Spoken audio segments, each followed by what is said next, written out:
And now it's my pleasure to introduce to you a very special lady to me. That is Dr. Stephanie Doscher.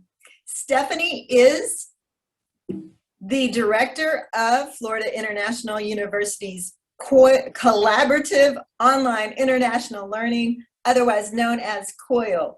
She is also co-author of Making Global Learning Universal, Promoting Inclusion and Success for All Students.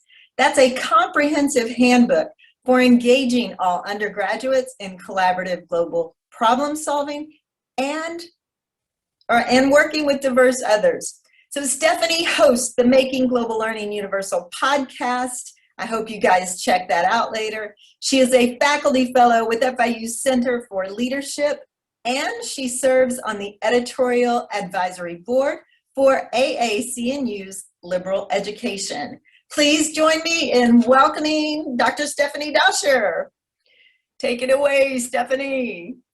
Okay. Hey, everybody.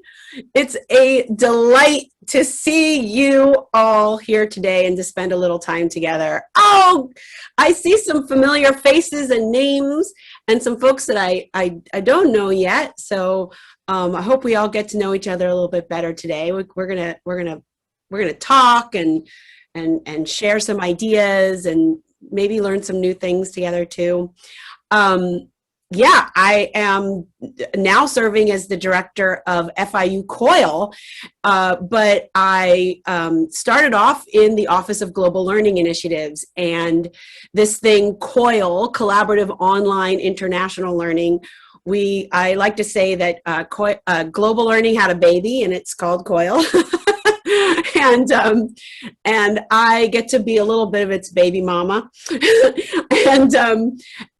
and there are a lot of people in this session today who have COILed before, either as a teacher or as a student, and if it would be so great to just get a sense of who has COILed before that's in this group, because we might have a slightly different conversation about it from that. Oh, okay, Brittany. So I could see a thumbs up or a hand, like Anthony. I know he's COILed before. He's here.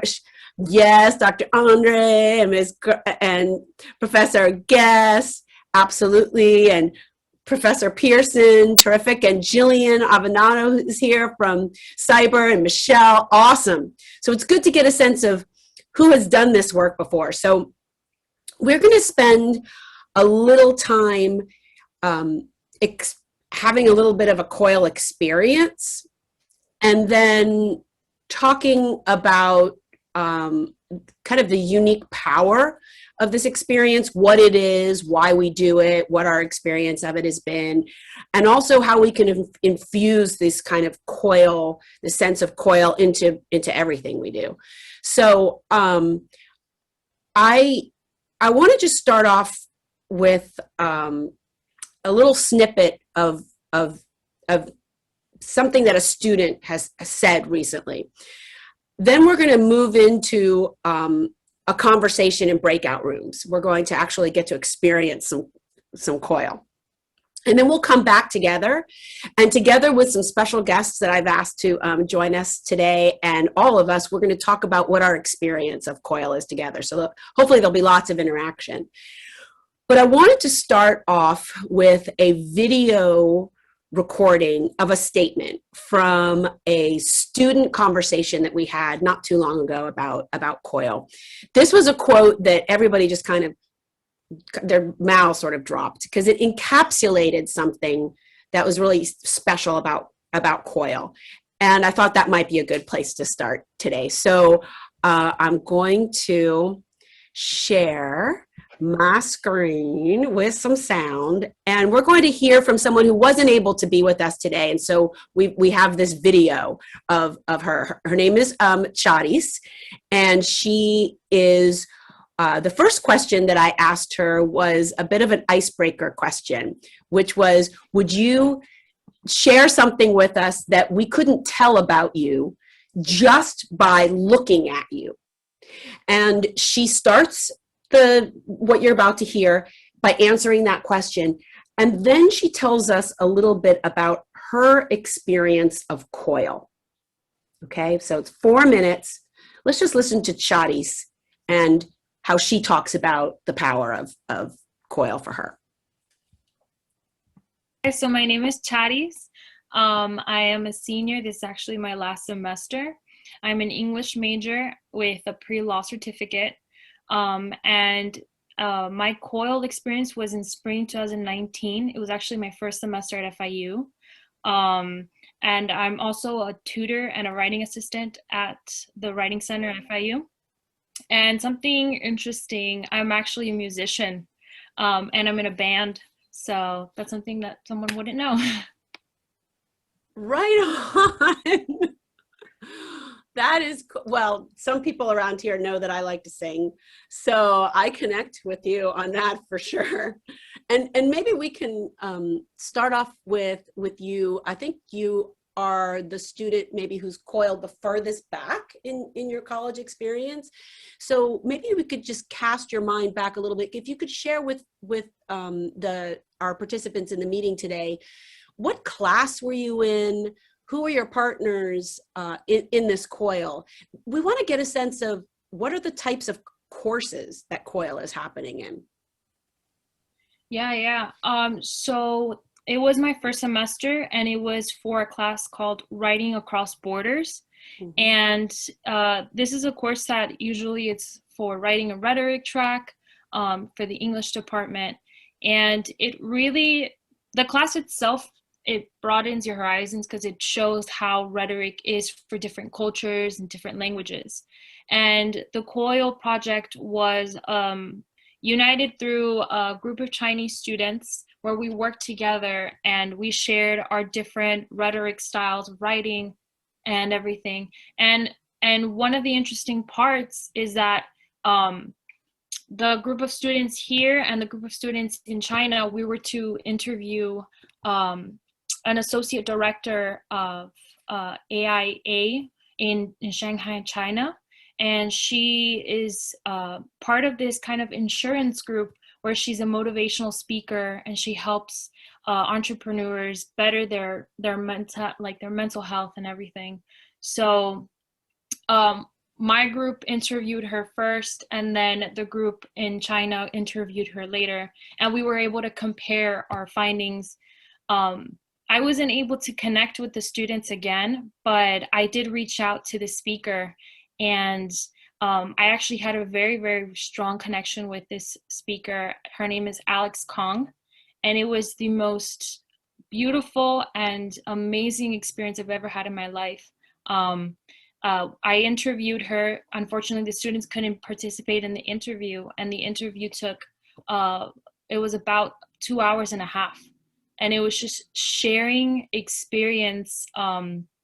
This is someone that I had never met in my life, that lives across the other side of the world, speaks a whole nother language, and lives in a whole nother culture. And she had dealt with the same issues of identity, issues of feeling like she belonged in her community, the same as I felt, I dealt with growing up. She dealt with a lot of personal issues that I dealt with. And I asked her the few questions that we had at the interview, but we just formed such a personal connection throughout that interview that we just stayed talking. And she actually wrote a letter that if later on I could share just about the experience that we had. Even the professor was amazed at how Alex Kong opened up to me and became so personal about her experience with me. So it was the most beautiful experience I've ever had. It's an experience that stays with me, and I share it with other people because I believe COIL is the best experience a student can ever have, growing and getting their degree.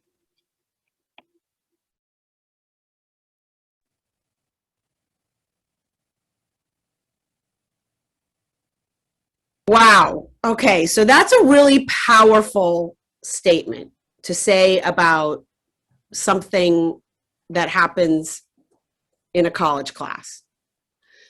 So what I'm hoping we can spend the rest of our time together doing today is trying to understand, how did that happen for for Charis?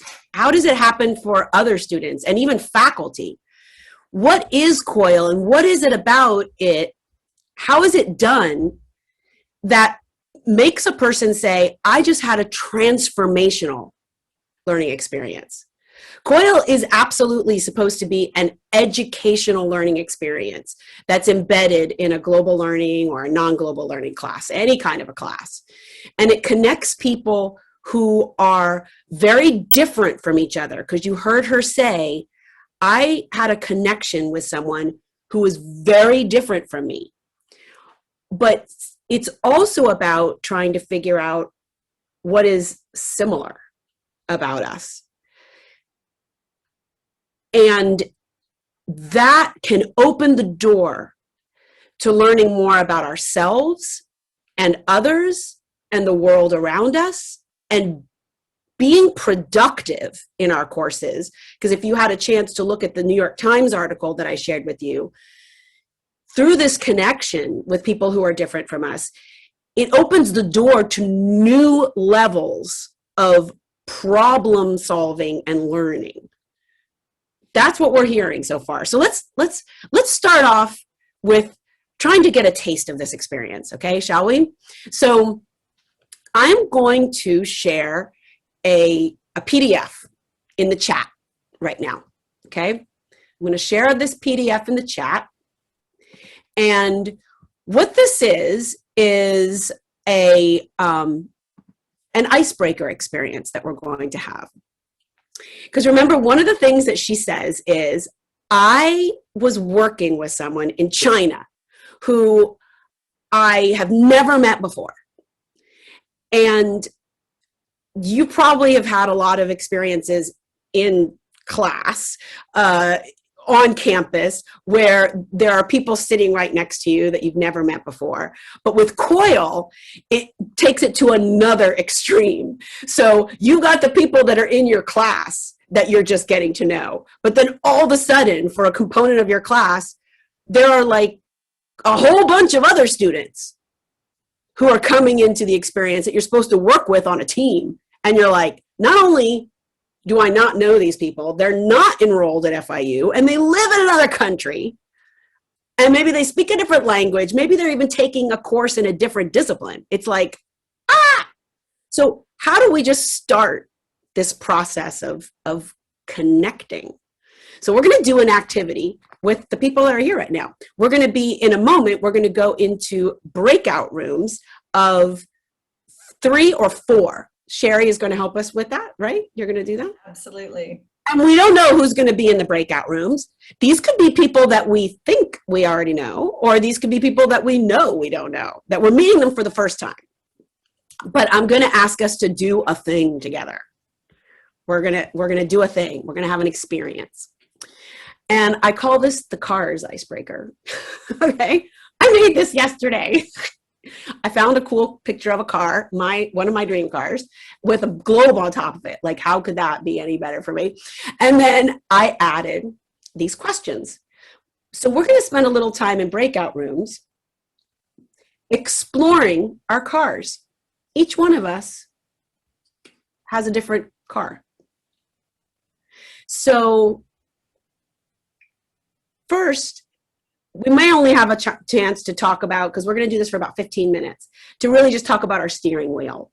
But what guides us in our life? What helps us steer the way? And then I'd like everybody to talk about their steering wheels, okay?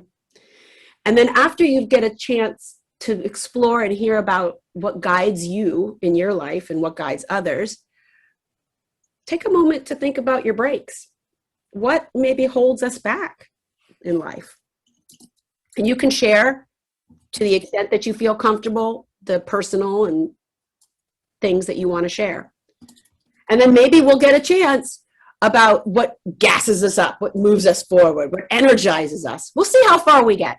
But we're going to spend some time with these strangers, perhaps, talking about our cars. All right. Okay, she's inviting us to the rooms. She's sending us in there. Let's.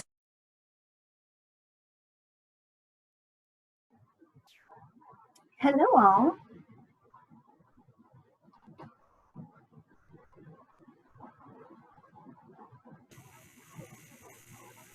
Hello, everyone. Hi, so nice to see Hello. everyone.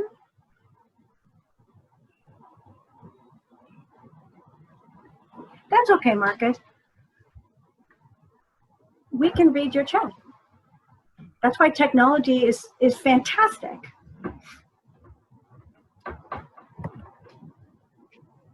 So has anybody had any thoughts yet as to what their steering wheel is? What guides you in life?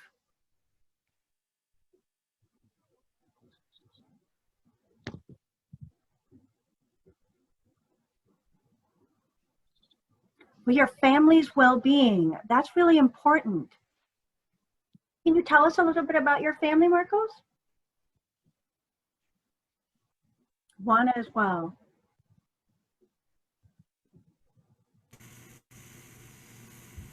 So I'll take some time to share while I guess they're writing. For me, it's also family.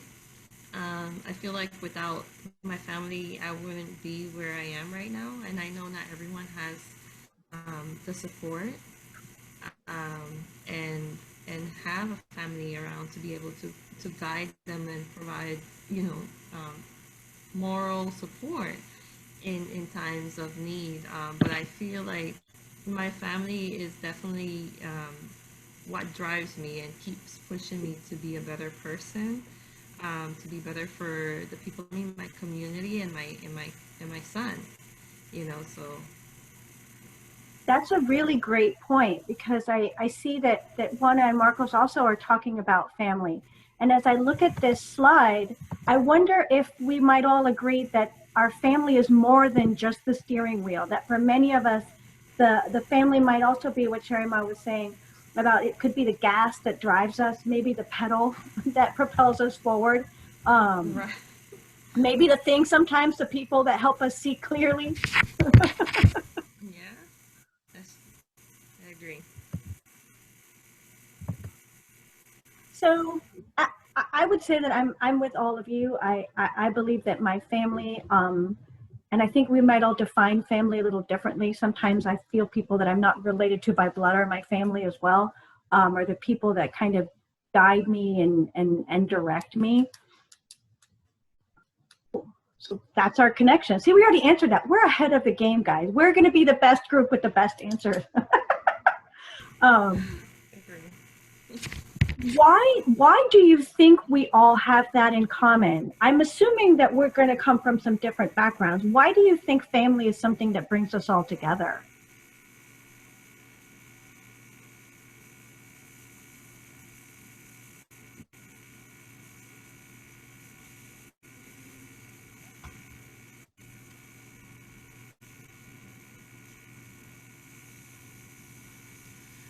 Well, I'm not quite.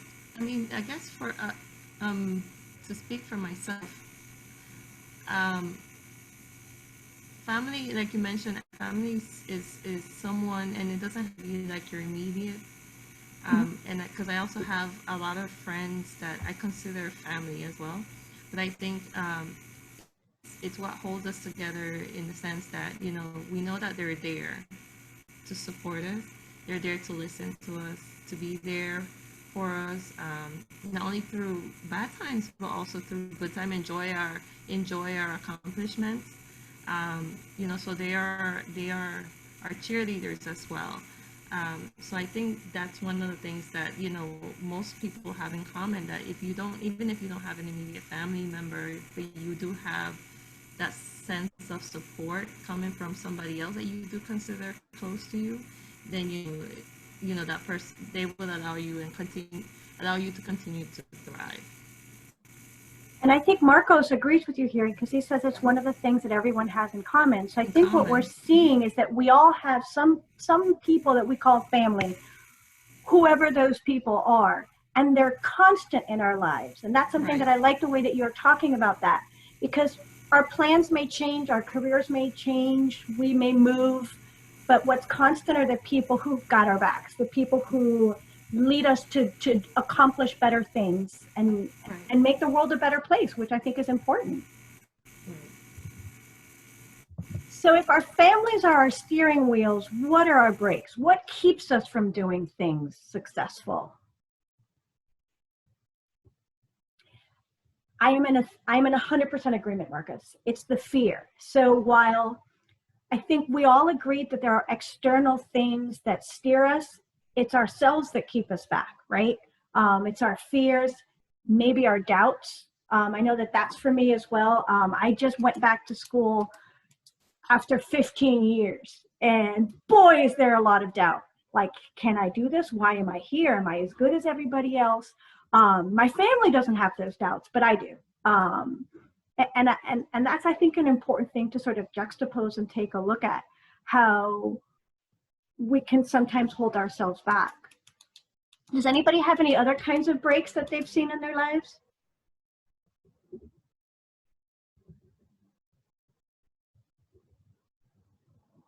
Societal expectations. Marcus, do you mind telling us a little bit more about that? I'm wondering if other people have had those kinds of things. What kinds of expectations do you feel have held you back? Juana has as well.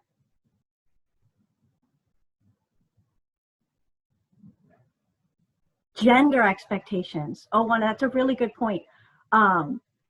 What people think we can accomplish, should accomplish, or should not accomplish connected to our gender. Yes, like in some cultures, they want the women to stay home, still to this day. Do you find that it can be also a motivation though?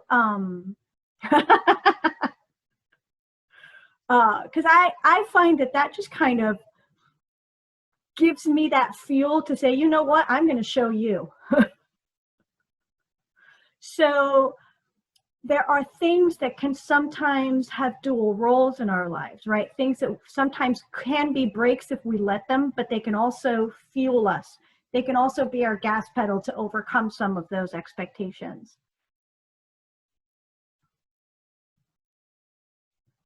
Motivating. Yes. Yes. And to prove people wrong, I think I've done that. Marcos, were you talking about gender expectations or culture expectations?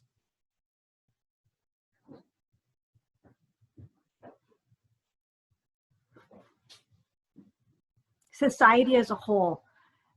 And so do you think society expects less of you?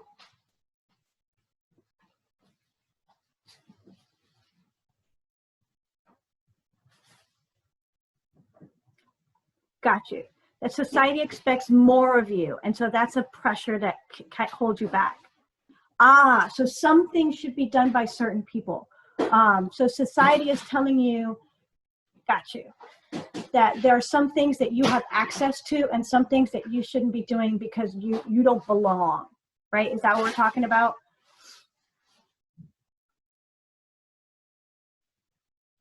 I think that's really difficult, especially in the college environment, to feel like there are some things that people think are out of your reach, and maybe even age. And that's a really good point. I see that a lot in the college classroom. I've been both a faculty member and a student myself.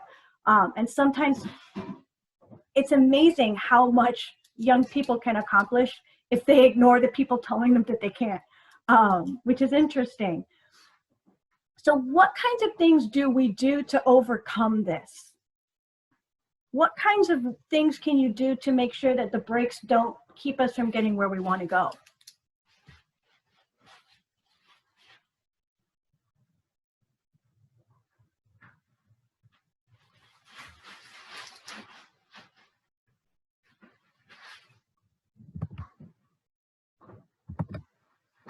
Not caring what others think. Maybe listening to that family who is supporting you and helps guide us through this process. Do you guys feel like you can talk to your family about this?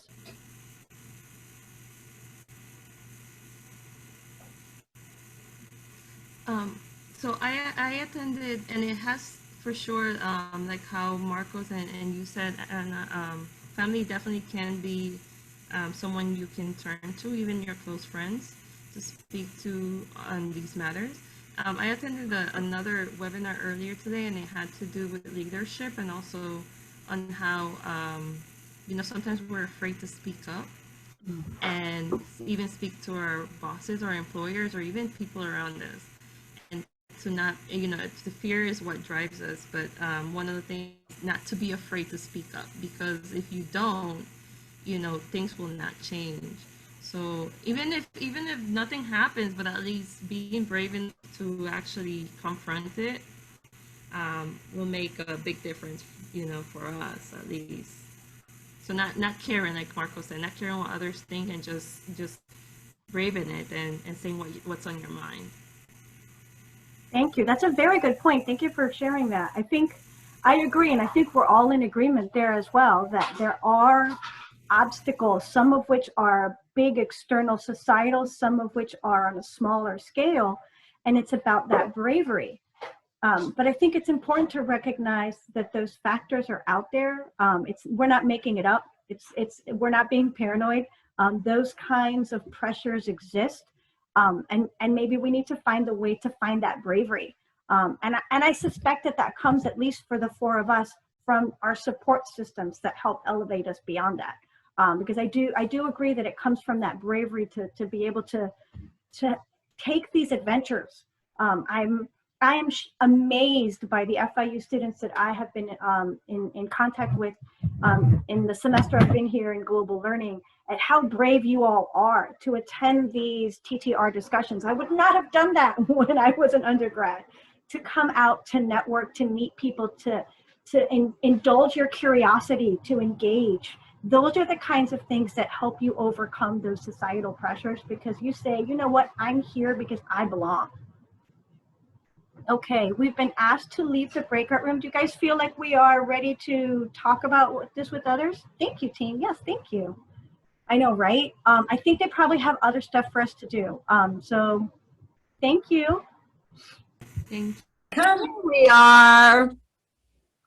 We need more music. Oh,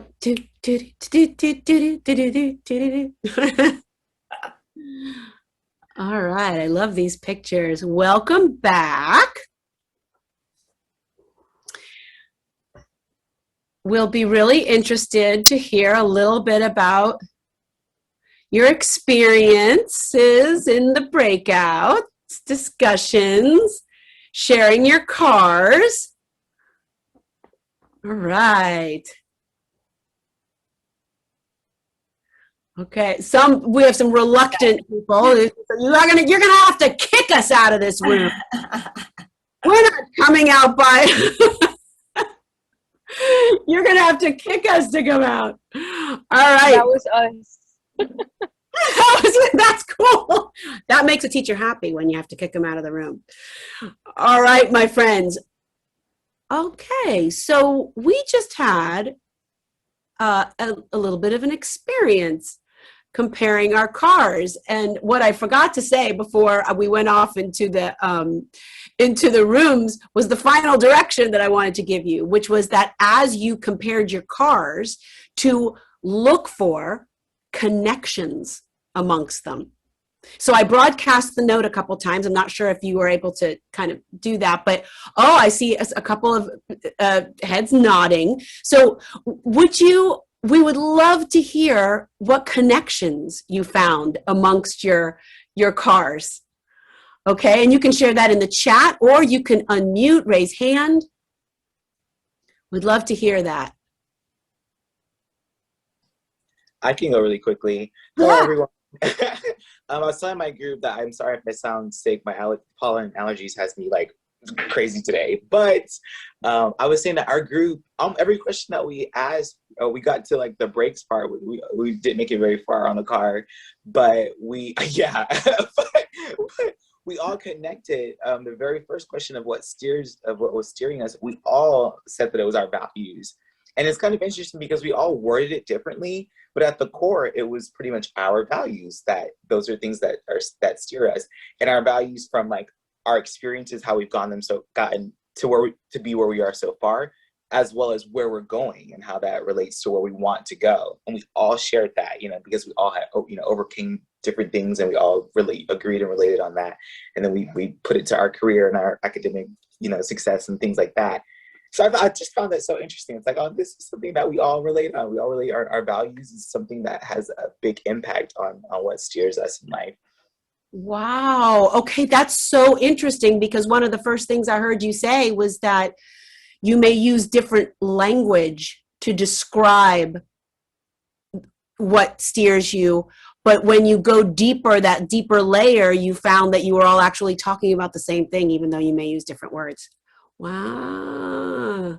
And values, like, can you tell someone's values just by looking at them? You should probably not. Yeah. So using language and having that exchange of information is the only way to kind of go to that deeper level to find what you have in common. Super interesting.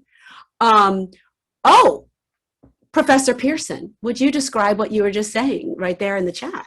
Yes. Hi, everyone. Coincidentally, all students in our group were connected by a COIL experience. I had Sophia, who did COIL with me and is still doing COIL with me. And then Brittany, who had an amazing COIL experience, as well as Prachi, that was telling us about her COIL with Ecuador and Venezuela. So what a coincidence. All four of us connected by COIL. I love that, finding that connection of a shared experience, which is one that's supposed to connect people that are so completely far astray from each other. How else did you find connections amongst your different cars? We'd love to hear. Yeah, in the case of my group, it was like super cute, because just in the first questions, like why drive us and guide us, like we had like the same, like what drives us to wake up every morning. I was like, okay, I want these girls in my life. And it was super cool to get to know a professor that was super involved, and he's super cool too. It's super cool to know people that are going through similar experiences than you. And it's like, yeah, we got this together. If we did it once, we can do it again. And we're making an impact in the life of people and our surroundings. So that is amazing. Oh, that's interesting that what you just said, Prachi, about getting to know your professor. This professor who you were in the room with, who could have been your professor, right? Possibly. That there's an opportunity to get to know them as a person, in addition to as a scholar and as a teacher. And yeah, interesting. I'm also interested in what happened over there in, I forget what room it was, but there was a room with Professor Guess in it and Professor Andre. And just, what happened for you in that space, engaging in this way as teachers in an icebreaker? What happened over there? Any thoughts? I was thinking how much fun it was to participate in the icebreaker from that perspective, from the student side, in a sense of not just managing the icebreaker, but being a participant in the icebreaker. Mm-hmm. and how, and just the dynamics of that. And as we put people in a room, it's like, well, who goes first? How do we establish order? How do we, move through things without jumping into stuff or overstepping, or it was just interesting to observe the dynamics, to have an experience.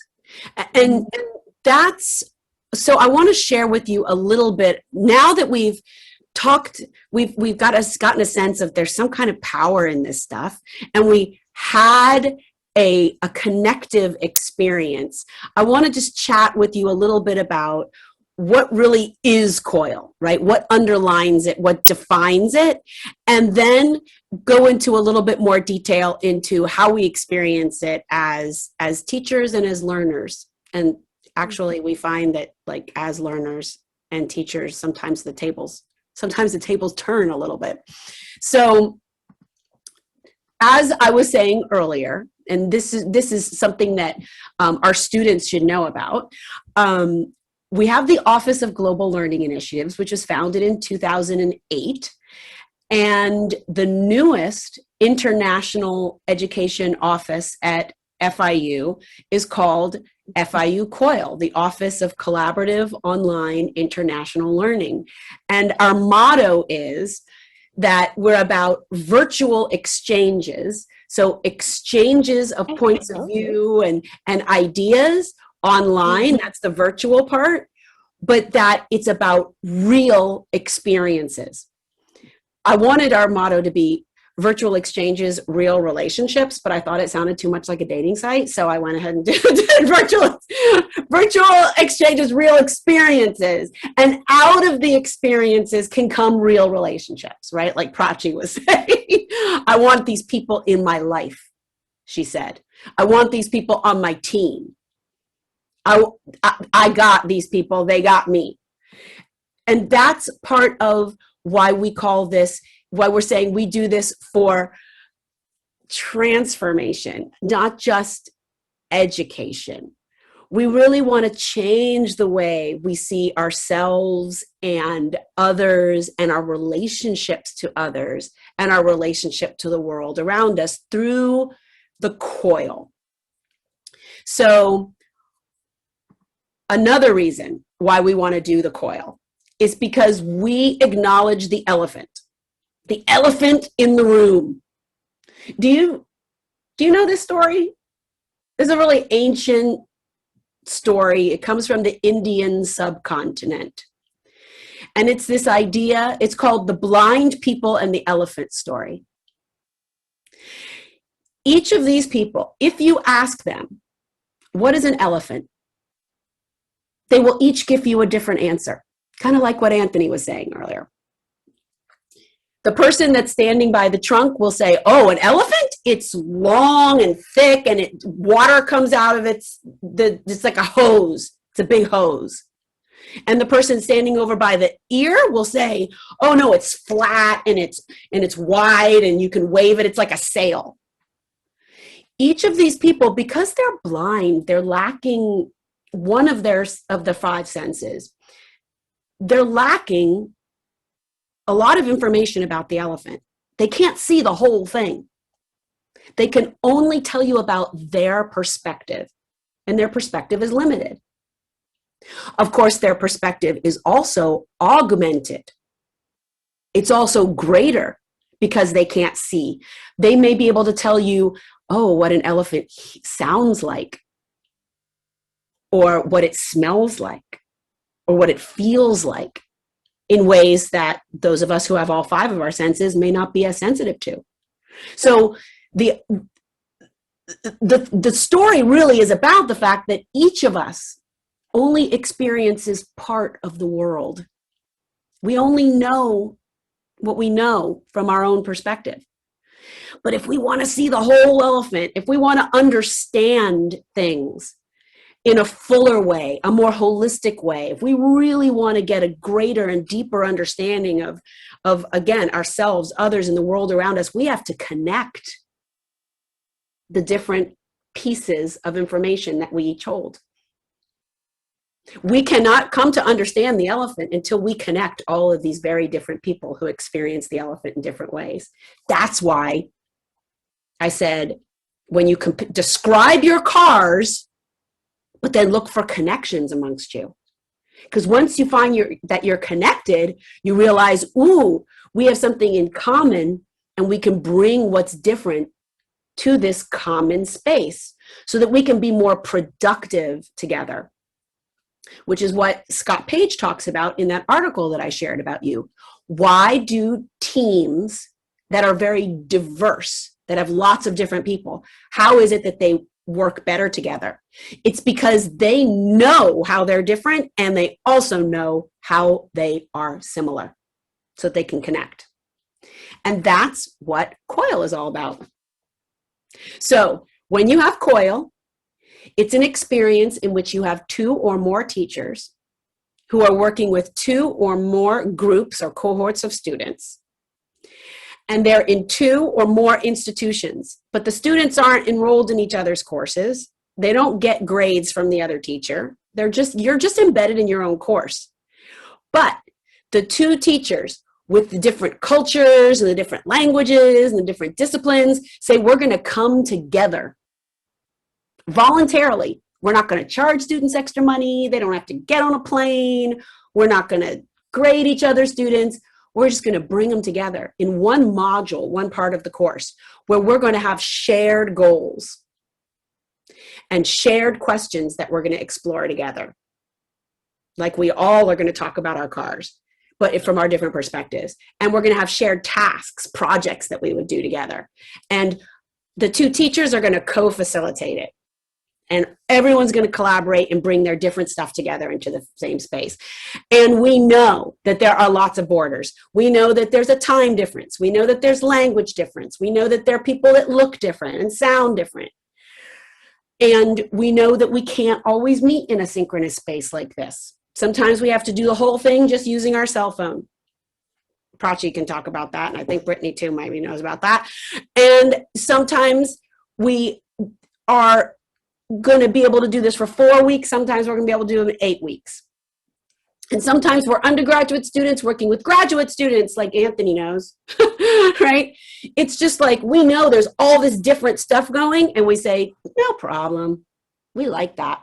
Let's COIL together so we can connect. So this is what the COIL is all about. And this is what the office is devoted to. It's to helping teachers find each other all around the world, helping them learn how to build a COIL together, and then helping those COILs connect you to like all the other amazing things that that you can do at FIU and beyond. So now we should just like kind of open it up to chatting about your COIL experiences. And it would be great to hear from students who have COILed before and from teachers about like the experience that you have and what it's like for you. So I just want to kind of open up the floor to giving some testimonials and talking about that COIL experience. I invited Prachi here today and Sophia and Anthony to share some of their stories. Maybe we could start with Sophia. Are you still here, Sophia? I think you were. Yeah. That's funny because I was gonna volunteer. Yeah, good. Well, I volunteered. So, hi guys, I'm Sophia. One thing that I want to talk about, I don't know if anybody was on the other Zoom meeting from a couple weeks ago. I have a new experience that I want to share from the COIL that we're doing now with Professor Pearson. Magda, you're amazing. So obviously we were put into these groups and we didn't, choose to be in a group, but I like that well, they have a really big class, but our class is 8 people. So it's really nice to have small groups. So each group of us has 3 people. And I just feel so grateful because the people that are in my group are super sweet. And the first time that we met on Zoom, we spoke for like 2.5 hours. And then we had to do another Zoom because when we met last week on Wednesday, it wasn't enough time to finish the project because we kept talking about things. And then we planned what we were going to do. But then on Friday, we met again for another 2 hours. But the goal of the project was to see like marketing strategies and how like our commercials are different from Italians. But in finding that, we realized that in Italian culture, like it's not very like, how do I word it? It's not common to see like interracial couples or even like people of color like on the commercial. Like it's crazy. And we were talking about racism. We were talking about, being a woman, like how you have to be aware of your surroundings. And my friend that's in the COIL, she was explaining how one time she was walking from school. Yeah, we definitely got to know each other. like on a whole different level. Like we were like, we have to do this every month and just talk about things. She was saying how her family's from Albania, but she was born in Italy, and obviously she speaks the language. And these two guys were like telling her like, well, we're talking to each other about following her somewhere, and like basically like luring her somewhere. And she had to call her friend and was like, okay, I'm not gonna go take that like route. But we were talking about things like, you know, how me and her, we have to be like extra aware, and how what laws does Italy have to protect their people, and what laws do we have, and are they different, are they similar, what do we go through? And I just remember, so it's two girls, like me and her, and then one guy, and he was like it was just like, I was like, you're so sweet. Because he would literally like sat down and he was like, you know, I'm so fortunate that I don't have to go through that. And I feel really bad for you guys that you have to take all of these things in consideration while you're just trying to do what you need to do. And I was like, this is just like, it's not a project. We're talking about life, and not talking about life like, oh, this is my favorite color. Oh yeah, I like this song. It's like, no, we're talking about life, like literally how the car is, what drives you, what stops you, like what are the differences in between like our cultures, and like how do we want to make the world a different place? What are the things that we don't want to like continue to do, like I guess in history? Yep. In our societies, in our culture, in our family, in our friends. So it was different from last time. Way different. That's Way fascinating. And it sounds also, Sophia, like you had a connection, you kind of connected to what Anthony was saying, that when we talk about our past, yes, right? yes. We're also going to think about our future and what we want together.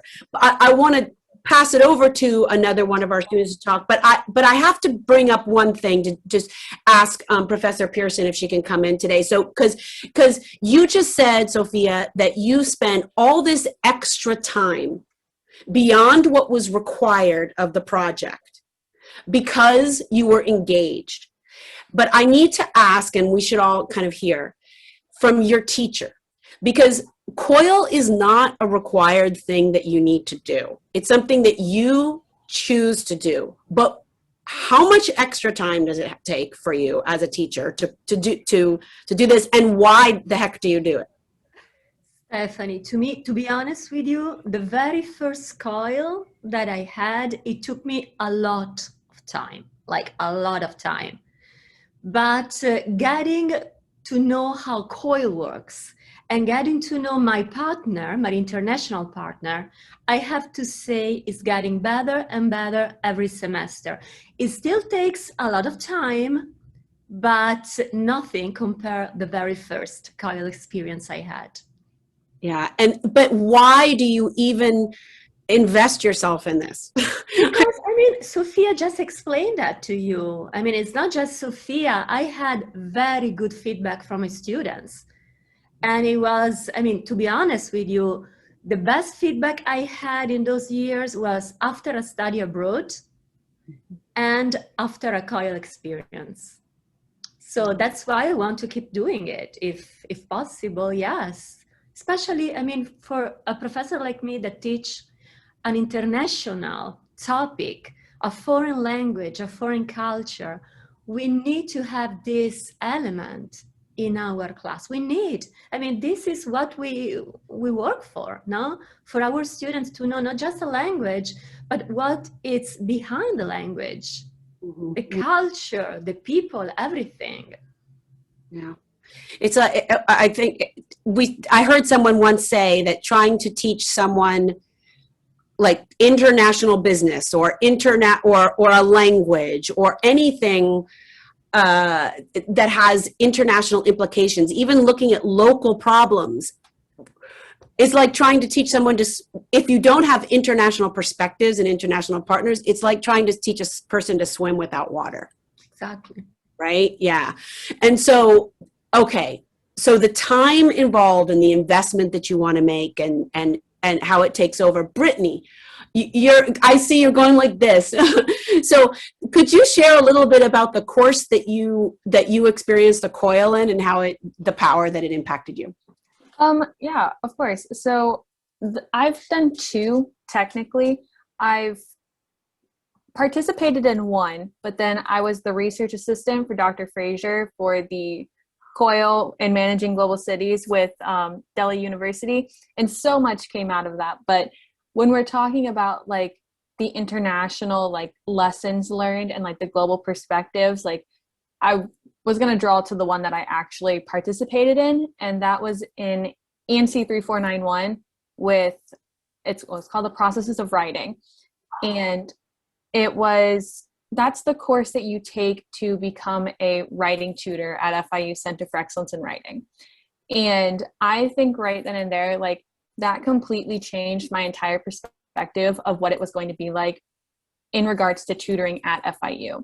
Because I mean, like we are such a diverse and international school that not everyone that I'm going to come across is going to have monolingual English like I do, you know? And the assignment itself was with a university in China, and we all wrote a summary on one article on the perspective of why you go to college.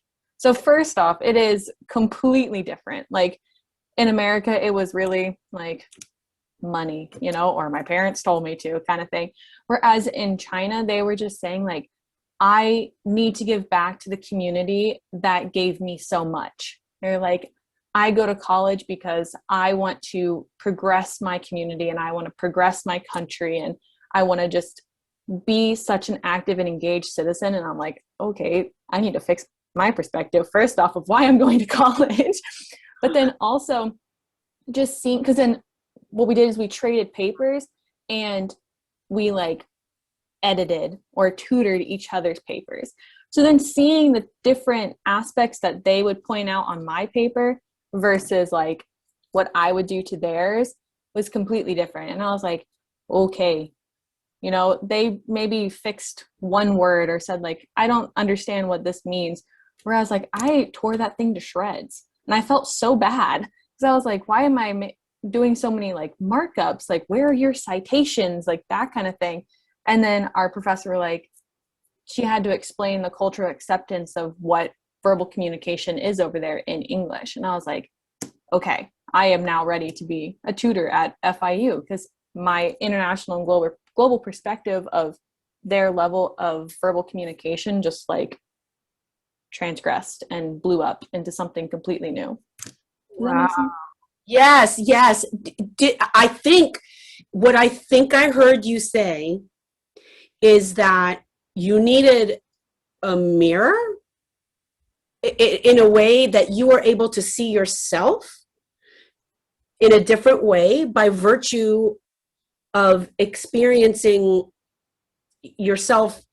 It's like you had a mirror in your peers in China, but they reflected back to you a different way of seeing yourself than when you normally look at your mirror in your house. Oh, 100%. Like I viewed myself as a tutor one way, and then after that experience, it had completely changed. So I was like, I need to fix myself to better improve the services that I'm about to offer, like my peers at FIU.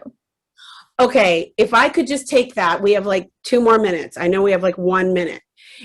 Are there any of the people on this call who are teachers who have had like an experience? Yeah, Anna.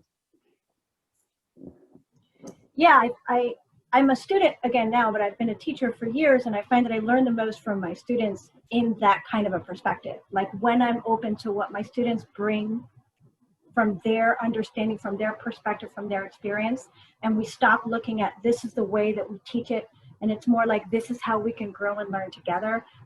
I find those classrooms engaging. I had a student once who came from the Caribbean islands. She came from a very small island, and we were reading Jane Eyre. And she blew my mind with the way that she interpreted it from a colonial perspective instead of the way that I had been taught and the way that I had been trained. And I learned so much more from the way that she explored the world through literature. And it changed the way that I taught from then on because of seeing the way that she built those connections and how much we could all get from that.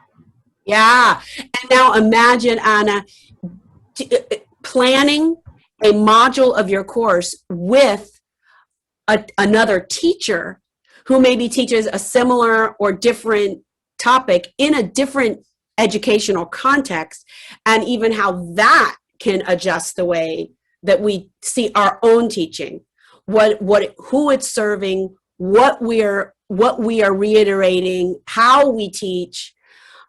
So we've gotten a taste today, just a little taste, like a little taste of when you go to the ice cream store and they give you those tiny little spoons. We got a tiny little spoonful of the whole COIL thing.